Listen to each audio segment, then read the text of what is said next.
All right. Hello, hello, hello, and welcome to Intercultural Spark, that show about the spark inside each of us that drives us to spark change in the world through mission driven businesses and life projects. I am forever amazed at people just across the country that are doing really deep, meaningful work and making an impact on their community and actually earning a living and building a business around it at the same time. Really exciting when we see so many, the news shows all the bad, crazy stuff, and there's actually people that are really making meaningful change in the world just in their day-to-day lives. So I am your host, Deanna Schaas. I am the founder and owner of Intercultural Talk. And my guests today are Richard and Maggie Schreiber. So, Richard is a longtime tech expert who is now building a business and creating opportunities and a business model in a specific niche community, which is actually serving families who are touched by autism.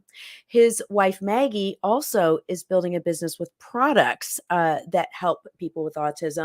And they're going to share how they got involved and how they are bringing together people while also building, a solid business model for good at the same time. So, welcome to Intercultural Spark.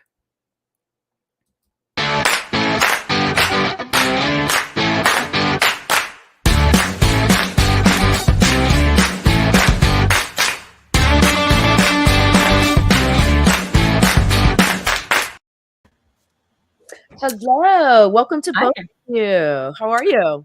Good. We are great. Hi. Hi, Deanna. How are you? I'm good. So y'all are in New York.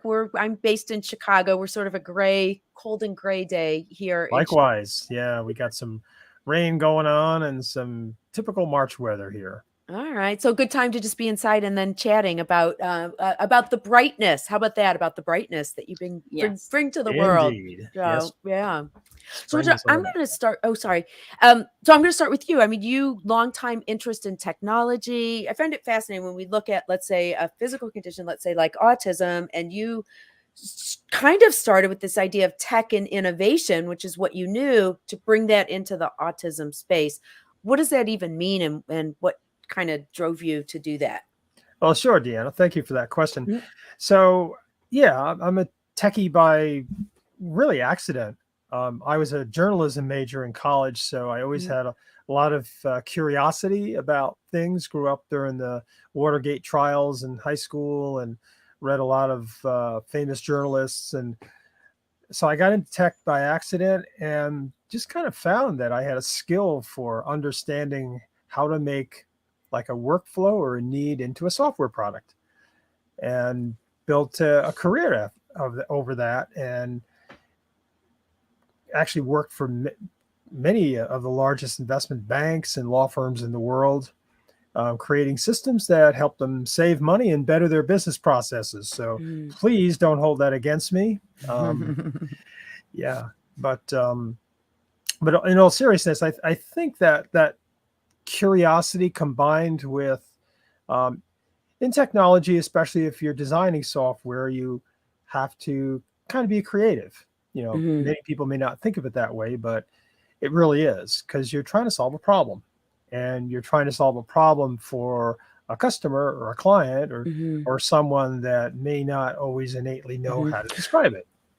So what was your watershed moment? What was that moment when you realized there's a problem within this community that I need to address? I think it had to do with your daughter's graduation. Yes, thank you. Mhm. Yeah, so our daughter was 7, right, Maggie, when she was diagnosed with Asperger's, which is what they called it back then before it got rolled up into the broader category. And we weren't really prepared for it, like many parents are, and we found out a little late in the game. So, we just kind of went the conventional route. Um, we put our daughter on a pharmaceutical option called Adderall. Mhm. We enrolled her in ABA services, and that watershed moment that you mentioned was when she graduated from elementary school after 3 years of being on this drug. She was crying, which she never does, Mhm. and off by herself on the last day of school as all the rest of the kids are signing yearbooks and whatnot. And I went over to her and I said, Katerina, what's wrong? And she said, Daddy, for 6 years, nobody wanted to be my friend. Mm, And that just hit me like a stake in the heart and made me realize that we needed to do more. I needed to do more for my daughter in finding alternative means that can help her. And the first thing we did in tribute to my wife is that she searched for a holistic option to mhm, take our daughter off of Adderall because she asked us, Daddy, can you take me off this drug? And I mhm, said, it's done. You're off this drug. mhm. We'll figure something out. And then to her credit, my wife became an expert in essential oils through a company called Ah, Doterra. okay. Got it. So Maggie, that's how one thing just saying in a testament to your wife, Maggie, that you did the research, but also I used to do marketing for Jewish Child and Family Services in a testament to both of you.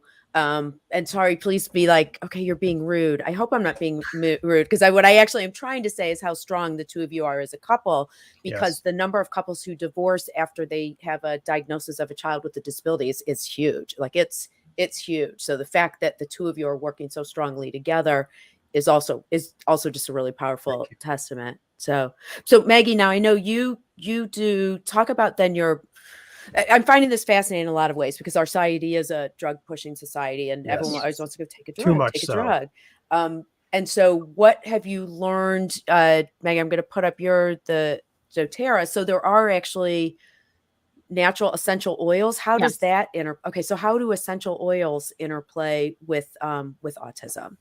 Well, basically, it's an alternative method of helping the child cope with their condition. And it's not going to cure it, but it's going to help them, especially when they're young. They're Mm, constantly flapping their arms. And we have what is known as one of the oils is copaiba, which mhm. calms the child and it also calms the adult. And you see results in like within 15 minutes. It's the Oh, child's wow. not going to be sedated, but it helps them be able to cope, but it also nourishes them. It also heals them. It works with them in their system. So not only Mhm. does it address their flapping condition, but it also helps with their brain to calm down. Their perspective is very different to us as adults. Yes. Mhm. So they see everything fast, they see different, and Mhm. it's like you're trying to calm them down, get a control of them Mhm. with these Are they essential oils. self-aware? Something that you said made it sound like your daughter's actually very is she self-aware of how Yes. her Yeah, talk about she's on the high mm, end of okay. the spectrum. High So functioning. she's a high functioning Mhm. um, autistic child. But so she is aware, she's able to differentiate between herself and others that have more of needs Mhm. than she does. And so with her, I do a combination of several oils that Mhm. allows her to be receptive, to be calm, to be focused, also to be restful. And so it's a combination of different oils that we've Mhm. created amongst our group and also amongst Mhm. doTERRA itself. Yeah, I was gonna say, So, talk about that for a second. So what you're highlighting, which I find interesting from a business perspective, is companies that create products that serve a specific community or need. And I know within autism, there's clothing companies that do like seamless Yeah. clothes, right. seamless socks, things like that. Yes. You just said what we created. So With doTERRA's, yeah, what's doTERRA's with model? And then what doTERRA, freedom do you have? doTERRA hasn't really necessarily done specifically for autism, but because of the growing number of autistic children, Mhm. and also because of the members that are parents, primarily mothers, we've gotten Mhm. together and we've obviously some of us are much more skilled in this area than others and have dedicated in investigating and trial and error, and they've been able to ascertain what specific oils would address for a Wow. specific issue. And so with the doTERRA, we have mothers that are either school teachers for special needs kids, volunteers, or they themselves are special needs individuals. Mhm. And they through that, we've been able to put together a series of oils that Mhm. will help with them. Okay.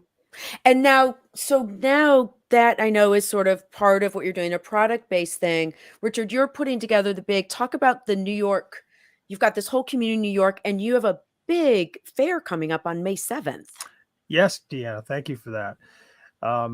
So we formed the New York City autism community, my wife and I, about 5 years ago, because, we found that our journey with our daughter was an arduous one. Clearly, we ended up trying different things, and we wanted to help other families with children with autism to kind of share what our experience to help them. And we started on a small scale. We used to have small get-togethers in our church on the Upper East Side, and have half a dozen or so families, and we'd have play dates and Lego, and my wife would make some amazing gluten-free snacks, because diet is a big consideration for children with autism. And then we kind of had to stop because of COVID. But what ended up happening was we have the Facebook group, and during COVID, the membership, the people kept coming in droves, and everyone is after the same question. I need services for my child, for my young child.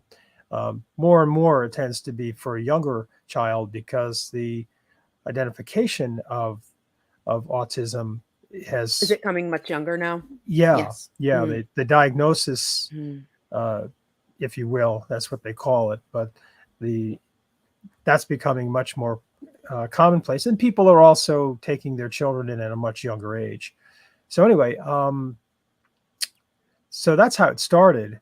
And then in the years past, now that we're coming out of COVID, I was always looking for a way to kind of bridge my technology and innovation background with our autism advocacy. And that's really what ultimately led me to, kind of doing my own program online, if you will, inviting people in the autism advocacy space. And then I began to learn what some amazing, innovative, and technological things that are happening by people through mobile apps, virtual reality. Oh, interesting. Through all kinds of different leading edge kinds of and I think there's an app called Go Panda. And then also Brianna was curious if there's any stories from community members, how being a part of community like this has helped their families. Yeah, I mean, for sure. When we were doing our in-person events, the kids were able to connect and create friendships. My daughter created friendships from those get-togethers. Oh, good. Which was the original goal from that fateful day on her graduation. Because community is so important, because parents with children on the autism spectrum, we feel like, our situation is unique. And it's true. Our children are unique. No two kids are the same that are on the autism spectrum. Which is true of any child. Yeah. And as parents, we start thinking that only we know what's best for our child. And, it doesn't make sense to necessarily talk about it to other parents when the opposite is true. Oh my God. In the US, there's so much of the competitive parenting too, Well, my child. Yeah. That right. Right. Yeah. So this notion of community really, resonated with us. Well, and what's some of the tech? Because I've seen, is it the GoManda? Is it GoManda app? Yeah, GoManda is a wonderful app. What does it do? That helps teach children with autism that may be nonverbal to recognize shapes and colors and really teach themselves. It's an extraordinary app. GoManda is one of our chief sponsors. In fact, our chief sponsor at our upcoming Autism Expo on May 7th that you had mentioned. Right. So we're going to have some amazing speakers at the event too. Well, I thought it was interesting that you were focusing on neurodiversity, employment, and job matching for young adults with autism. So, and I know you're also very big into the diversity and inclusion space. So where do you see neurodiversity fitting in with that? Well, neurodiversity is a new direction that some corporations, in terms of their recruiting and hiring policies, has gotten some notice and some traction more recently. There's a number of large corporations like SAP, IBM, Google, Dell, etc., that have gotten a lot of press and notice over that.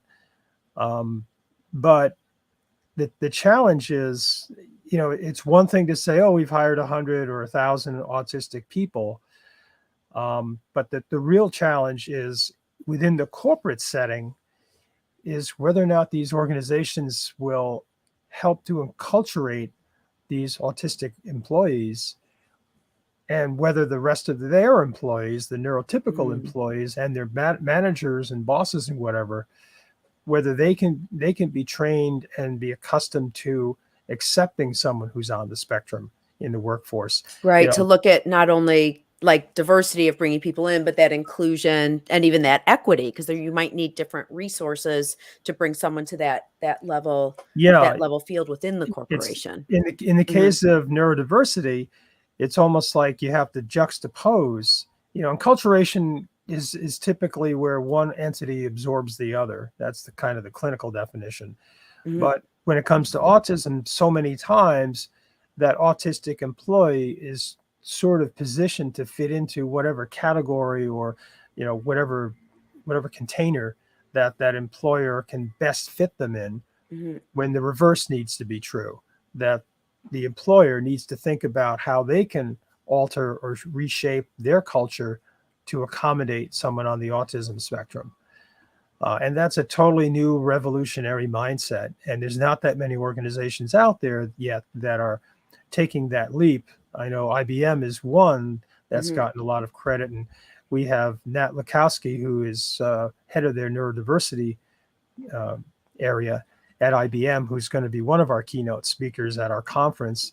And she's going to talk about that and hopefully challenge some of the other corporations and corporate sponsors at our event to really look at the full picture around autism, neurodiversity, hiring, and employment. Maggie, is there anything? So, what are you looking forward to with the fair that's coming up on the 7th? Oh, just to connect with families and expose them to these essential oils. They are not sold in stores. They're very different to the usual easy purchase essential oils out in the market now. And they have been proven over and over that they do have a tremendous impact in the health of everyone and anyone, not necessarily only in special needs children, but also as adults, as parents. As parents, we have to take care of ourselves because who's going to be there to care for our child? So as a result of that, we all take it. It's, it's a daily thing that we all take and we use not only in our bodies, but in cleaning our homes, maintaining our homes clean. These oils have so many various uses. And you will see changes. Obviously, our bodies are so intoxicated with so many other chemicals that we use to clean. We think that we're cleaning and purifying our home. We are, but we're also intoxicated. We're really damaging our lungs by inhaling these fumes. And with these oils, I can only say we've been using this for the past 6 years, and they're the best. And That's you so can funny. tell the difference. Yeah. Brianna says her dad swears by Yes. Doterra. Oh, yeah. I wholeheartedly agree with that. Yeah. I'm curious when you look at the whole neurodiversity, and Richard, so there's a couple questions and just thoughts in here. One, just the idea of the business model of doing the fair now of jobs of neurodiversity. That is a new frontier within diversity, equity, and inclusion. But I had mentioned I used to do all the marketing for Jewish Child and Family Services, and one of the considerations and concerns was generations, that for families who have a child who is on the spectrum or a child with developmental differences, what happens as they age and grow and find independence. So what are you, I think, did one of you say your daughter's going to sell NFTs? Is that what it is? Well, I don't know about that, because when I told her about that, she Googled it and showed me 2 articles that said NFTs, unfortunately, are a derivative of cryptocurrency, which in many places in the world creates a harmful impact on global warming because of the intense amount of heat that's radiated from these supercomputers that are mining the cryptocurrency. So she put me in my place. Mm-hmm. But that is something we've talked about for her. She's an artist, Mm-hmm. and she's 15 now, Mm-hmm. and we believe she'll go to college. Mm-hmm. She may stay at home. I'm not sure. Um, she hasn't really been out on her own yet. COVID really kind of took summer Sure. camp out of the equation the last couple of years. But you bring up a very good point, and that is most services for children or young adults with autism kind of time Peter out. out. Yeah, time out at a certain point. Mhm. Mm-hmm. And then your options become much more limited. Mm-hmm. In New York State, we have OPWDD, which is an acronym that I always screw up, so I'll give it a shot. I think it's the Office for People with Mhm. Disability or Developmental Disabilities. So they provide a lot of services, a surprising amount of services For young adults. for young adults and adults, perhaps beyond 21, which is the college age. Mm-hmm. It's interesting that just goes into just the whole thing of even like insurance now. Kids are on insurance until 26. The whole definition of what adult is now keeps kind of going up. But Creeping up. but still, even like Yes. foster care falls off the edge at 18. Yeah. There Mhm. are different things. And yet brain science studies show that developmentally kids' brains aren't developed until well into their 20s. So Correct. yeah, I see that, especially because like, it's harder. I mean, you must see this with your daughter. What happens now when she has her own opinions about things? So when she's younger, you're able to make decisions. How do you do that interplay, and how does the community come around that? I mean, 15 is, believe me, parents, no matter where your child is in the neurodiversity spectrum, 15, presents some challenges across the Oh yeah. board. Yes, I will definitely attest to that, and I'll let my wife speak in a moment. And the other Mhm. thing too is, today you have the information highway. When I was 15, there Mhm. was just a black and white TV, but Mhm. today, my daughter is probably more informed on current events Mhm. than I am. But because she is who she is, um, what's really kind of charming about our daughter is she's a truth seeker. Mhm. She knows how to process information and get to the cut to the Mhm. chase and see what is the truth Mhm. about it. The other thing she did, which I would think for a company is huge, is taking all the data, going deep, because it sounds like, that thread that she almost has to keep following to go deeper to get to the answer, but then she's bringing it back and putting out the implications of what that could mean. I mean, that right there, how incredibly valuable is that to any company that's trying to Yeah. understand where things have come and where they might go? Mhm. That seems like a critical type of skill to have on your team. Well, Yeah. they're usually the ones thinking outside the box. Yes. Mhm. They come with a perspective that you never thought of, or Mhm. that you're so engrossed in what you want to put out. And they're the ones that come in and Mhm. say, oh, that's not going to work. And you're Mhm. like, why?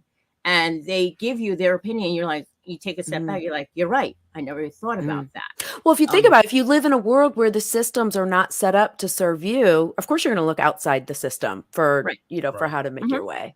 Mhm.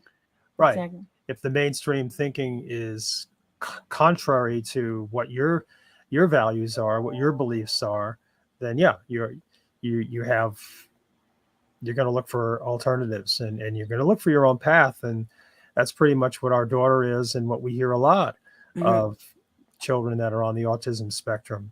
Mhm. And on one hand, it's refreshing as a parent. You mentioned Deanna. Yes, she's 15 and a handful, and I'll leave the wife does most of the heavy lifting at this age, because dad, it's just, can I borrow the car keys, or what's my next video game? Mhm.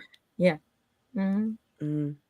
So May 7th is the fair. A couple other things that you're doing. You are turning this into, it sounds like you're looking at how to make this into a business Yes. or you're making it into business with the fair, with that.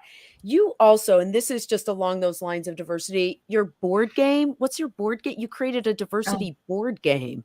me too. Yes, it's called the Ubuntu game, How do you spell that and again? UMBUT? UBUNTU. UNTU game. Okay. Ubuntu is a South African word for Mm. we are because you are, we because you are, and it's about really, again, the community of all of us, no matter what our differences are. We're the same in that we have differences, Mhm. but how we look at each other and see those differences is okay. It's not a Mm. problem. It is an asset. So we built the game basically to encourage teens to have conversations about, Oh, got you it. know, What's the website again? Is it ubuntu.com or UbuntuGame.com. into ubuntugame.com? Ubuntu, Okay. yeah, UBUNTU game.com. Okay. And yeah, we're in a startup mode. But again, the idea is getting youths to have conversations about their Mhm. differences and to get them to embrace and understand those differences, because there was a time in the world where what's different about us is what's interesting. It's Mhm. curiosity. It's what brings us together, not separates us. And unfortunately, in recent years, I think we've moved away from that. So Mhm.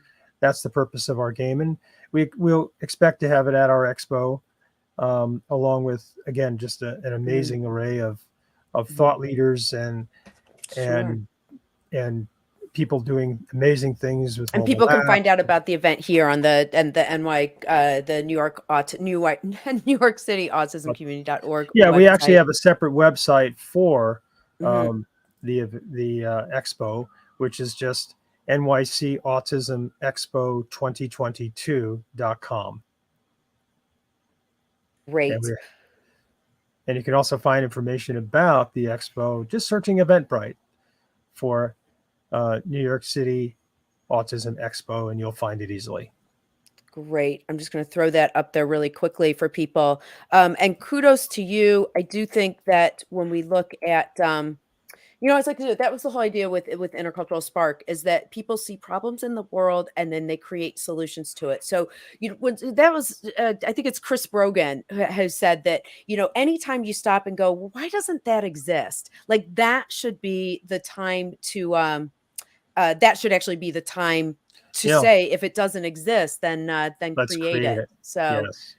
yeah, I'll throw that up there. So we are actually at the time of our show to do. So you've got, and that's great. So you're bringing in sponsors clearly. So May 7th for the event, people can go to Eventbrite, but especially a chance for people to connect with others in Yeah. community. So we are in that part of the show for the flash exercise. All right. So I think I'd mentioned we were talking that I'm also I love it. Richard's like, all right, let me get ready for the workout. So I also am a group fitness instructor, and there's a Mm. little known genre called interpretive aerobics, Mm. where the exercise has deeper meaning. I've chosen this exercise specifically for you. I'm really saying sooner or later, I need to be able to like I need to switch to like my fitness studio because my exercises keep getting bigger and bigger. But I'm gonna make myself full screen for a second. I'm gonna do the exercise and then I'm going to invite you to do it with me. Okay. Oh, So here we go. So okay. this exercise is what I'm going to ask you to do is you come in. So you're standing, you bend your legs, you come into a squat. So your legs from the side, you're down, your tail comes even with your knees, and you're going to come to the side. So it's a low, it's almost like a skater. You're in that glute, you're in that squat, and you go side and side and side and side. Okay. So it's sort of a skater. It'll get your heartbeat up if you add some arms overhead. I'm going to make us back all screen. Okay. So, all right. So you're seated. If you were seated, you could just do it with your legs, where you could take your legs side like that. So it's a cardio workout, but with weight, weighted on your Mhm. glutes. Why do you think I chose that exercise for you? Because we sit way too much and our glutes can get jammed up. I know it myself. I'm a runner, and so is my wife. Yeah. And even sometimes driving a car, I get the same kind of, I have to stop and loosen up my glutes. And I do a lot of squats for that too. And in most mornings and bridges to for core work. So, yeah, sitting and keyboarding all day long is definitely not good. That is a good guess. Maggie, do you have any idea why that exercise is indicative of the life that you lead? Just to get the energy back in my system from So- side to side. I like both. So both are like, yeah, exactly. There you go. And you're already moving. So, and by the way, PSA, you're supposed to stand up every 20 minutes. We do sit too much. Well, I do that in my office. Like every 20 minutes, I'm getting up. You People just think, stand like, up and what is do wrong it. with her? Yeah.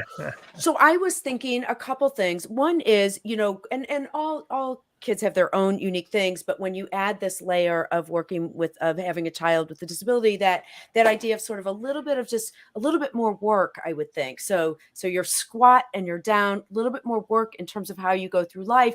And then also that side, you're being pulled so many ways, like, oh, do this, do this, do this.